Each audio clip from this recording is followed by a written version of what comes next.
Hello दोस्तों, मैं Sarla Yadav SY Hindi platform channel पर एक बार फिर से आप सभी का हार्दिक अभिनंदन करती हूं।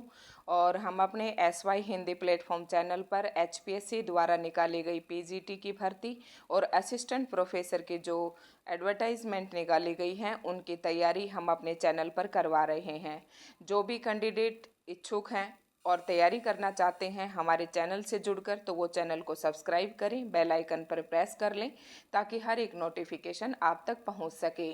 तो आज की इस वीडियो में तो मेरा टारगेट है उन सभी कमेंट्स का मैं जवाब लेकर आई हूं जो कमेंट्स मेरे पास 2-3 दिन से आए हुए थे और त्यौहार की वजह से मैं इनका जवाब नहीं दे पाई थी। तो मुझे थोड़ा सा अच्छा नहीं लगता है कि जब मेरे कमेंट्स पेंडिंग हो और मैं उनका जवाब न दे पाऊँ। तो मुझे ऐसा लगता है कि एक समय ऐसा था जब हम भी किसी से कुछ पूछते थे और जवाब नहीं दिया जाता था तो थोड़ा अच्छा फील नहीं होता था। ठीक है, तो मैंने सोचा कि मैं इन सभी कमेंट्स के आज जवाब दे देती हूँ और थोड़ा त्यौहार की वजह से व्यस्तता अधिक होने के कारण थोड़ा लेट हो गई, इसकी वजह से मैं माफ़ी चाहूँगी। तो सबसे पहला कमेंट्स है कि गुड मॉर्निंग मैम, जैसा कि आपने बताया है कि PGT में हम एक क्वेश्चन के लिए आंसर शीट एक पेज की दोनों साइड लिखें, इससे ज़्यादा नहीं। देखो, इससे ज़्यादा आप लिख सकते हैं, इससे ज़्यादा मैंने कोई आपके ऊपर बेटा जो भी है मुझसे छोटा है या बड़ा है, तो बहन है या भाई है, जो भी है, तो मैंने कोई बाउंडेशन नहीं लगाई है। मैंने उस वीडियो में अगर आपने अच्छे से अंडरस्टैंड किया हो तो मैंने बताया था कि जैसे कि एक पेज है और हिंदी इंग्लिश विषय वाले, हाँ ये लड़की लास्ट में कोई जो भी है वो कह रहे कि इंग्लिश है मैम मेरा सब्जेक्ट, उसका मीडियम इंग्लिश है, सॉरी मीडियम इंग्लिश है और हिंदी में थोड़ा सा अंतर होता है। कि जैसे मैंने एक खड़ा पेज बताया है, तो मैं आपको ये बताऊंगी कि एक खड़ा पेज दोनों साइड से आप 10 मिनट के अंदर इतना ही लिख सकते हैं। अगर आपकी कैपेसिटी ज़्यादा है, आपकी क्षमता ज़्यादा है, तो आप 2 पेज भरिए, कोई आपको परेशानी नहीं है। काफ़ी सारी सीटें हैं उसमें, आंसर बुकलेट जो है आपकी काफ़ी वाइड है, तो आप 2 पेज भरिए। लेकिन ये ध्यान रखना, मैंने तो ये एडवाइस दी है जस्ट आपको कि 10 मिनट का ध्यान रखना है आपको। अब 10 मिनट में आप 2 पेज भर सकते हैं या 3 पेज भर सकते हैं या एक पेज भरता है, तो वो आपके ऊपर डिपेंड है। अब एक बात मैं ये भी बताऊंगी कि मैंने कभी पेज भरने के ऊपर ध्यान दिया ही नहीं। मैंने 67 मार्क्स 13 क्वेश्चन अटेम्प्ट करके लिए हैं, तो मैंने वन साइड 3-4 क्वेश्चन ऐसे थे जो मेरे पेट क्वेश्चन थे और मेरे पास समय का अभाव था, तो मैंने वन साइड, जैसे खड़ा पेज होता है उसकी एक सिंगल साइड मैंने पॉइंट्स में आंसर दिया था। तो वो आपके ऊपर है, आपके समय के ऊपर है, आप ज़्यादा भी लिख सकते हैं क्योंकि सब्जेक्ट टू सब्जेक्ट वेरी करता है। जैसे कि कोई क्वेश्चन है, मान लो कोई बायोलॉजी का स्टूडेंट है या कोई कॉमर्स का है, तो उनके डायग्राम बहुत बनते हैं, तो एक पेज में तो उनका डायग्राम ही आ जाता है, तो वो हो सकता है कि उसका 2 में भी चला जाए। मैंने ये हिंदी मीडियम वालों के लिए बताया है और अप्रोक्स ही बताया है कि इसको अगर आप टारगेट लेके चलते हैं तो वो आपकी जो स्ट्रेटजी है वो कामयाब होने वाली है। तो आप ज़्यादा लिख सकते हैं। आपको लगता है कि आपका क्वेश्चन ऐसा है कि उसमें डायग्राम बहुत ज़्यादा है, पॉइंट्स बहुत ज़्यादा हैं और मेरा तो एक पेज में कुछ आएगा ही नहीं, तो आप 2 भी भर सकते हैं। बट मैं आपके भले के लिए कहूँगी कि आप टाइम लिमिटेशन का ध्यान रखें क्योंकि एक क्वेश्चन को 12 मिनट ही मिल रही है। ठीक है, तो इतना ही था, आप लिख सकते हैं। तो हम पूछना चाहते हैं कि 10 मार्क्स के लिए उतना आंसर सफिशियंट है क्या। देखो, मैंने बताया ना कि 10 मार्क्स के लिए वन पेज दोनों साइड से सफिशियंट है या नहीं। तो हिंदी वालों के लिए तो मेरे ख्याल से सफिशियंट है क्योंकि हिंदी वाले तो इससे ज़्यादा भर ही नहीं सकते। अगर भाई कोई बहुत ही ज़्यादा फास्ट है, मैं कह नहीं सकती, वो भर भी सकता है। लेकिन अगर आप किसी और अनदर सब्जेक्ट के हैं और आपका मीडियम इंग्लिश है और सब्जेक्ट मैंने जैसे कि आपको बताया कि कॉमर्स की तरह है या फिर बायोलॉजी का है या कोई और सब्जेक्ट है आपका जिसमें बहुत सारे डायग्राम हैं, तो आपके लिए सफिशियंट, मतलब आप दूसरे पेज में भी जा सकते हैं। तो आप अगर टाइम बाउंडेशन पे आप ध्यान रख रहे हैं तो आप पेजेस को मत ध्यान दें, क्योंकि हो सकता है कि आपके पास टाइम कम रह गया और आप एक सिंगल पेज भी ना भर पाएं, ऐसा भी हो सकता है। और हो सकता है आप 3 पेज भी भर दें। और अगर एक क्वेश्चन मैंने बताया था, अगर वीडियो आपने ध्यान से सुनी हो, तो कि एक क्वेश्चन आपको बहुत अच्छे से आता है और आप उसी के लिए 3-4 पेज भरने में लगे रहे और टाइम का ध्यान नहीं देखा, तो आपको लास्ट तक आपके पास समय बचने वाला नहीं है। ये मैंने अपना पर्सनल एक्सपीरियंस आपके साथ शेयर किया था। तो आप समझ गए होंगे कि अगर आप अदर सब्जेक्ट के तो आप एक पेज से ज़्यादा भर लें, अगर 10 मिनट के अंदर आप भर पा रहे हैं तो। भाई एक और है कि मैम आवाज़ कम आती है, तो ये तो भाई मेरे पास 2 बंदों के मैसेज आए हैं कि मैम आवाज़ कम आती है। आवाज़ तो वैसे मेरी बहुत लाउडली है और माइक भी नया है, लेकिन इस माइक में एक प्रॉब्लम है कि इसमें थोड़ी ची की आवाज़ आती है, तो इस वजह से मैं थोड़ा सा कम धीरे बोलने लग जाती हूँ। तो मुझे और भी बच्चे कमेंट करके बताएं कि आवाज़ सच में कम आती है। हो सकता है जो लोग कमेंट कर रहे हैं इनके फ़ोन में कोई गड़बड़ हो, क्योंकि जैसे ही मैं वीडियो अपलोड करती हूँ उसके बाद मैं खुद भी अपने उसको सुनती हूँ वीडियो को कि वॉइस ठीक है या नहीं है, या जो भी है कोई गलती तो नहीं है उसमें। उसके बाद नेक्स्ट मेरे पास कमेंट था कि मैम यूजीसी नेट का सिलेबस जो आपने पहले करवा रखा है वह हमें नहीं मिलता। तो भाई आपको क्यों नहीं मिलता, आप प्लेलिस्ट में जाइए। प्लेलिस्ट में मैंने एक तो असिस्टेंट प्रोफेसर की अगर आप तैयारी कर रहे हैं तो एचपीएससी असिस्टेंट प्रोफेसर 2024 इसके नाम से मैंने एक प्लेलिस्ट बना रखी है और बहुत सारी वीडियो मैंने वहाँ पर ऐड कर रखी है, और जो मैं करवाती जा रही हूँ वो वीडियो भी मैंने सिलेबस के अकॉर्डिंग ऐड कर रखी हैं। उसके बाद रही कि अगर मेरे चैनल पर आप जाएंगे तो मैंने आदिकाल की भी एक प्लेलिस्ट बना रखी है, और आदिकाल के अंदर आपका रासो साहित्य, सिद्ध, जैन, नाथ, और जो आपका हिंदी साहित्य ग्रंथ, काल विभाजन, नामकरण, ये सब की वीडियो मैंने यहाँ पर इसके अंदर डाल रखे। और भाषा की आपको देवनागरी के नाम से प्लेलिस्ट मिल जाएगी।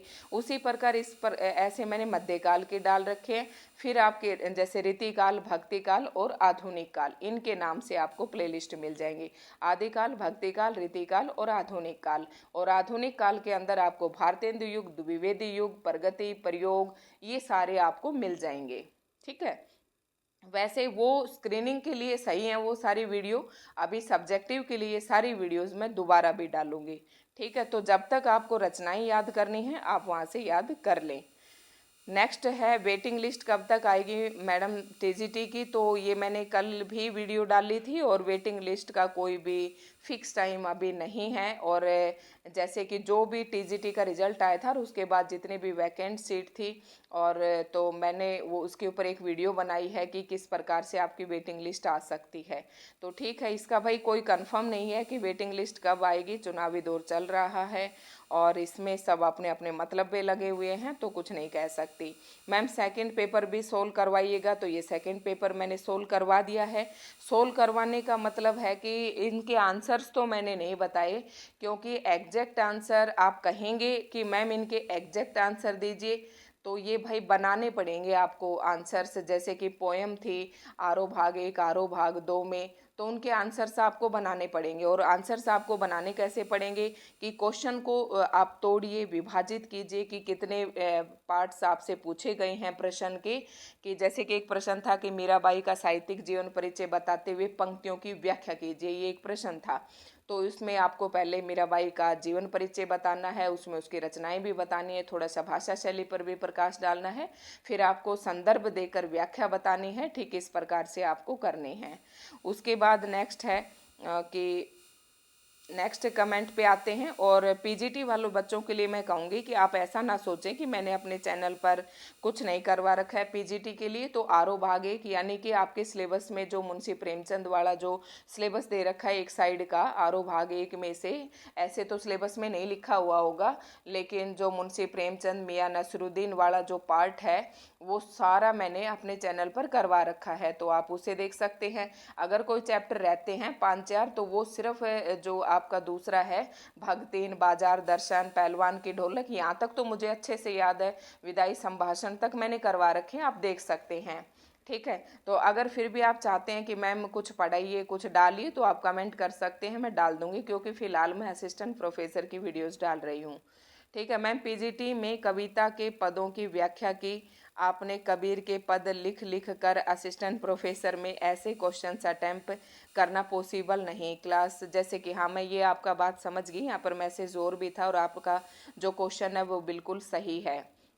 तो जैसे कि मैंने अपनी आंसर शीट बताई थी कि मैंने लिख कर देखी, तो आप इतना असिस्टेंट प्रोफेसर का इतना वाइड सिलेबस है कि आप उसे कदापि लिख लिख कर नहीं देख सकते।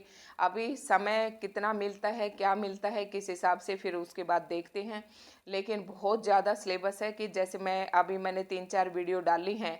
जो यूनिट नंबर 5 थी हमारी रेवा तट पृथ्वीराज रासो से, जहाँ से शुरू होती है, तो मैंने सोचा कि मैं बहुत फटाफट पढ़ा दूंगी, लेकिन एक टाइम बाद एक स्थान पर आकर मेरे पैर भी थोड़े से लड़खड़ाने लगे। वीडियोस जो है बहुत लंबी होने लगी, उनके सरलार्थ जो है अगर हम करवाने लगे, जैसे कि कबीर के पद दे रखे हैं यूनिट नंबर 5 के अंदर, तो उसे हम लगाएं तो हफ्ता लग जाएगा। ठीक है, तो भाई मैंने अभी व्याख्या बंद करवा के फिर मैंने स्क्रीनिंग के हिसाब से क्वेश्चंस देने शुरू कर दिए हैं। और व्याख्या हम तब बताएंगे जब हमारा जैसे कि शॉर्ट लिस्ट कैंडिडेट हो जाएंगे, वो जब आपका स्क्रीनिंग का रिजल्ट आ जाएगा और आप सब्जेक्टिव पेपर आने वाला होगा तब हम व्याख्या करवा देंगे। उसके बाद जो आदिकाल, भक्तिकाल, रीतिकाल और आधुनिक काल है उसका मैं अभी भी आपको सब्जेक्टिव के तरीके से वीडियोस देने वाली हूँ।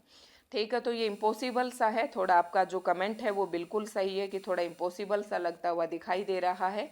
और आपको ना क्या करना है कि अभी आपको लिख लिख कर नहीं देखना है। अभी आपका स्क्रीनिंग का पेपर है, देखो वो अपनी अपनी स्ट्रेटजी होती है। अगर आप अभी से लिख कर देखना चाह रहे हैं तो आप अभी से लिख कर देख सकती हैं, लेकिन सबसे पहला फर्स्ट स्टेप आपका स्क्रीनिंग क्वालिफाई करना है। तो मैं तो यही कहूँगी कि जब आप अभी से पूरा पढ़ लें और उसके बाद जब स्क्रीन दे ले, शॉर्ट लिस्ट में आपका नाम आ जाए और सब्जेक्टिव पेपर और स्क्रीनिंग के बीच का जो गैप हो आप उसमें लिख लिख कर देख सकते हैं। ठीक है, तो लिखने का मतलब तो ये होता है कि आप हर एक प्रश्न का लिख कर नहीं देख सकते, इतना समय नहीं है। तो आप अपनी स्पीड और उसके ऊपर आपको भरोसा है, वो कितने प्रश्न लिख कर देखने में आपको अपने ऊपर भरोसा हो सकता है, आप उतने प्रश्न जरूर लिख कर देखें। नेक्स्ट कमेंट है, मैम पेपर में राइटर की रचनाओं के बारे में पूछेंगे या फिर उन रचनाओं की डिटेल में भी कुछ पूछ सकते हैं? अब इसके बारे में तो मैं क्या ही कहूँ, ये तो पेपर के बनाने मूड के ऊपर, पेपर बनाने वाले के मूड के ऊपर डिपेंड है कि वो किस प्रकार के प्रश्न पूछता है। जैसे कि आपने अभी जून जो 2018 में यूजीसी नेट का पेपर हुआ था, तो अब वो ज़माना तो गया भाई, जैसे कि सीधा सीधा प्रश्न उठाते थे। लेकिन स्क्रीनिंग की बात करूं तो स्क्रीनिंग में सीधे तौर पर ही प्रश्न उठाए गए हैं। अभी जब हमने एचपीएससी पीजीटी का दिया था तो सीधे तौर पर डायरेक्ट क्वेश्चन उठा रखे थे और चैप्टर के अंदर से उठा रखे थे।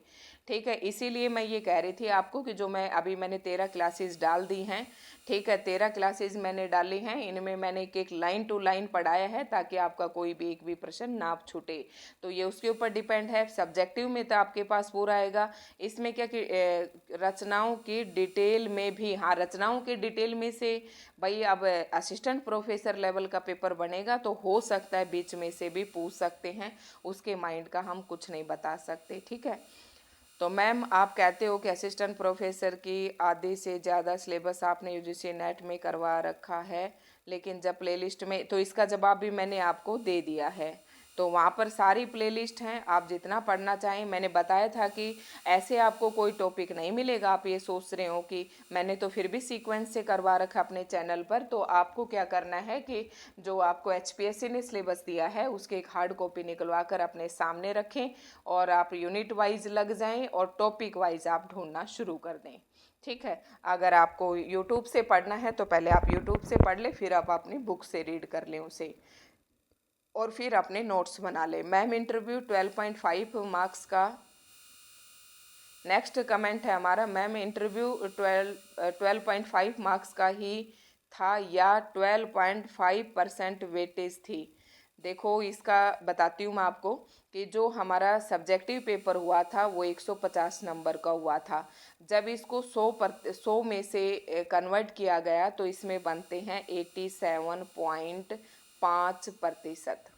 ठीक है, तो जो आपके रिटर्न में आएंगे यानी कि सब्जेक्टिव पेपर में आप मार्क्स लेते हैं वो 150 में से आप लेंगे, फिर उसे वो 50% में से परसेंटेज निकाल लेंगे और वो परसेंटेज बनती है 80.5। तो मान लो जैसे कि आपने 85 पॉइंट, आपने कोई 50 नंबर लिए या आपने 70 नंबर लिए, तो 70 आप निकाल लें कि ये 70 100 में से निकाल लें कि ये आप ये सोच के चलें कि आपने 70 मार्क्स लिए तो 150 में से आपने, अगर देखो मैं यहाँ से बताती हूँ, तो 150 में से अगर आप 75 नंबर लेते हो तो आपके 50% हो गए। ठीक है, लेकिन ये 50 150 की प्रतिशत हुई, वो क्या करेंगे आपके मार्क्स को 100 में कन्वर्ट करेंगे। अब ये मैथ वाले स्टूडेंट हैं तो मैं तो ये बता सकती हूँ कि 150 को जब 100 में कन्वर्ट करके आपके मार्क्स निकाले जाएंगे तो परसेंटेज बनती है 87.5। ठीक है, उसके बाद रह जाता है 12.5। तो जो प्रतिशत का नहीं, आप प्रतिशत लगा लें या कुल 12.5, 12.5 नंबर का आपका, देखो आप प्रतिशत माने तो आप इसे प्रतिशत मान ले, 87.5% का आपका सब्जेक्टिव हो गया और 12.5% का आपका इंटरव्यू होगा, पूरा ये हो गया 100%। ठीक है, अगर आप इसे मार्क्स में लेकर चलते हैं, 100 नंबर में से आपने 87.5 में से लिए हैं और 12.5 नंबर का आपका इंटरव्यू होगा, 12.5 नंबर का इंटरव्यू होगा आपका।